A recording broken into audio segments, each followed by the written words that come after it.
Perkenalkan, kami dari kelompok sistem matkul sistem operasi yang berkelompok dengan anggota nama Irfan dengan NIM 3221430 dan ada Jos Groben 3221406 dan juga ada Juliana 3221416. Sini kami akan menjelaskan hasil diskusi atau hasil laporan kami yang berjudul B-Vision. Untuk awalnya akan dibacakan oleh Irfan. Pengertian sistem operasi pada ponsel. Mobile Operation System. Pengertian sistem operasi pada ponsel. Mobile Operation System.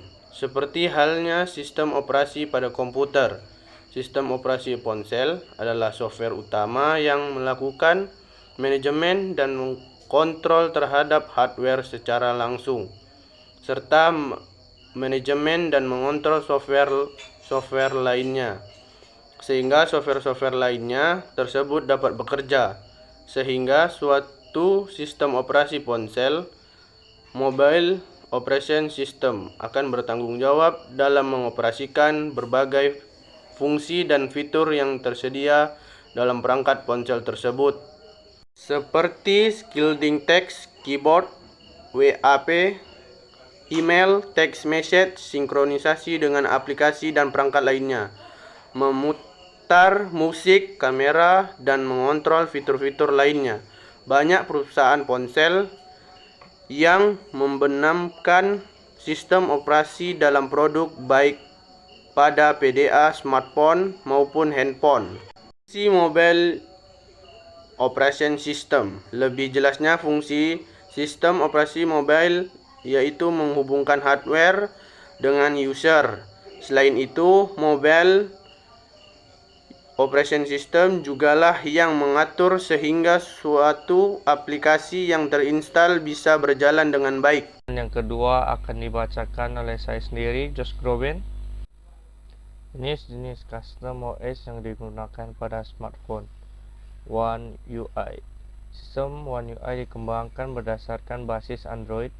Saat ini One UI sudah berada pada versi 3. Sementara itu, Samsung juga dikabarkan sedang mengembangkan One UI versi terbaru yang sudah menggunakan Android 12. Dengan berbagai kustomisasi yang dilakukan Samsung, One UI lebih terkesan sebagai OS yang disematkan pada perangkat mereka. Sistem ini tidak terlihat seperti sebuah custom UI berbasis Android. Dan juga kedua ada MIUI beralih ke Xiaomi. Produsen yang mengklaim sebagai nomor 1 di Indonesia ini juga memiliki custom OS sendiri, yaitu MIUI, sama seperti One UI yang ditawarkan Samsung. MIUI juga dibuat seolah seperti sebuah OS mandiri milik Xiaomi. Padahal ini adalah sistem UI alternatif yang dirancang untuk menghadirkan berbagai fitur yang tidak memiliki oleh stok Android. MIUI diperkenalkan pertama kali pada tahun 2010, tepatnya pada 16 Agustus 2010. Versi pertamanya adalah MIUI 0.8.16. Saat ini MIUI sudah berada di versi MIUI 12.2.1 untuk versi global. Analisa kebutuhan perangkat lunak, yaitu ada speech recognition. Speech recognition atau yang biasa dikenal dengan automatic speech recognition atau ASR merupakan suatu pengembangan teknik dan sistem yang memungkinkan komputer untuk menerima masukan berupa kata yang diucapkan. Dalam B-Vision, penggunaan hanya perlu mengatakan "Hey BV" untuk mengaktifkan sistem operasi ini.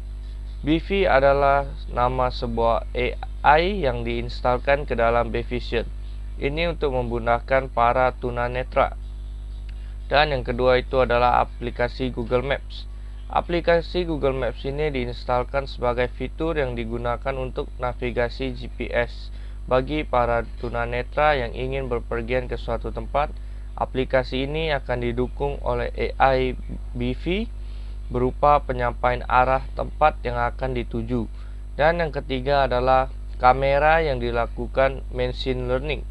Kamera dalam Bvision dilakukan machine learning berupa pengenal jumlah uang, zebra cross, rambu-rambu lalu lintas.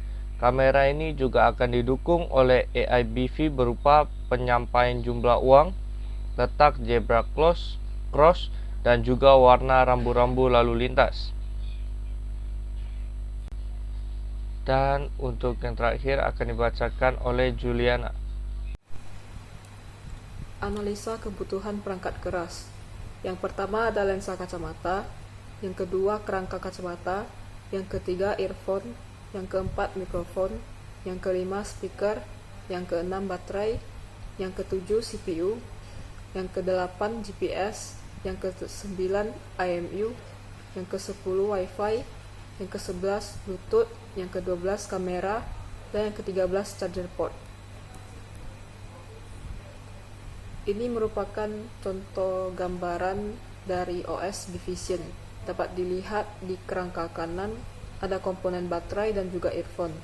Sedangkan di kerangka kiri ada komponen CPU, GPS, IMU, Wi-Fi, dan juga Bluetooth.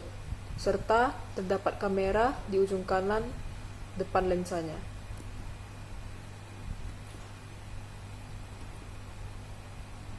Kesimpulan, seorang tunanetra memang sering mengalami kesulitan.